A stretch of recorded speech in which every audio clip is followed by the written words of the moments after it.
आली आपल्या गावात 15,000 रुपये टाकले खात्यामध्ये.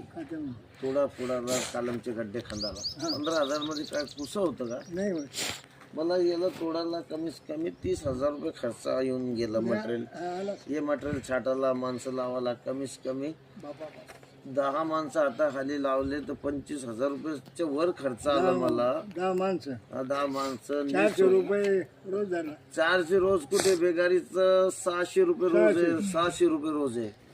आणि माझा जे तो आयुर्वेदिकचा धंदा आहे. माझा आयुर्वेदिकचा धंदा आहे. मी 3-4 रुपये रोजाचा माणूस हे काम करून राहिले मजदुराबरोबर. ते सरकारला समजायला पाहिजे की 15,000 रुपये खात्यामध्ये टाकले तुम्ही ना, याच्यामध्ये काय होणार आहे? कमीत कमी 50,000 टाकायला पाहिजे होते. मग दुसरा चेक दिला असतं 1-1 लाखाचं.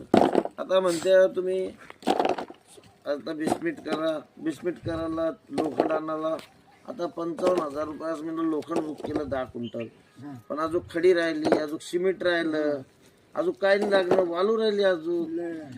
जे काय लोकांना समजत नाही. आम्ही ना पैसे पाठवले खात्यामध्ये. आता आपल्याला स्वतः पैसे लावणं पडते पाटील पहिले, बरोबर आहे का नाही? ते बिल जमा नाही. बिल कधी निघन काय लागन? स्वतः 55,000 रुपयाचं लोखंड बुक केलं मी ना. लोखंड 56 रुपये किलो लोखंड झाला. आता लोखंडाचे भाव वाढत चालले. आता अजून सिमेंट राहिलं, रेती राहिली, खडी राहिली, अजून माणसं लावायची बाकी आहे, बेसमेंट देणं पडेल. किती खर्च आहे? कमीत कमी हे काम जातं कमीत कमी 4-5 लाखामध्ये चांगलं कधी केलं तर. सरकार आता काय देते काय नाही. आपल्याला स्वतः 3-4 लाख रुपये खर्च करणं पडेल, व्याजानं आणणं पडेल, काही ना काही करणं पडेल. पण घर बनवू आपण पाटील. घर तोडलं तर आपल्याला घर बनवणं पडेल का नाही बनवणं पडेल? आता काय म्हणते तुम्ही? आता कशी मेहनत करू राहिली मी? मेहनत भक्कम आहे का नाही? अशी मेहनत करायला पाहिजे की नाही करायला पाहिजे? आता मी आयुर्वेदिकचं 3,000 रुपये रोजाचं माणूस इथे काम करू राहिलं. आता आपल्याला आपला घर आहे स्वतः, नाही तर हम तो मजदूर आहे. पण आपल्याला स्वतःच घर आहे म्हणून मजदूर काम करायचं आहे ना. हे पण आता हे असं टोपलं उचलून नेतो मी.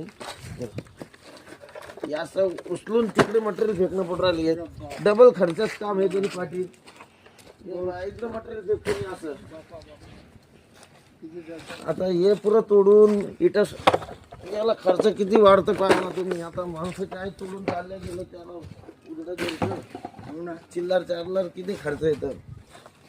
आता हे मटेरियल फावड्यानं भरणं पडतं.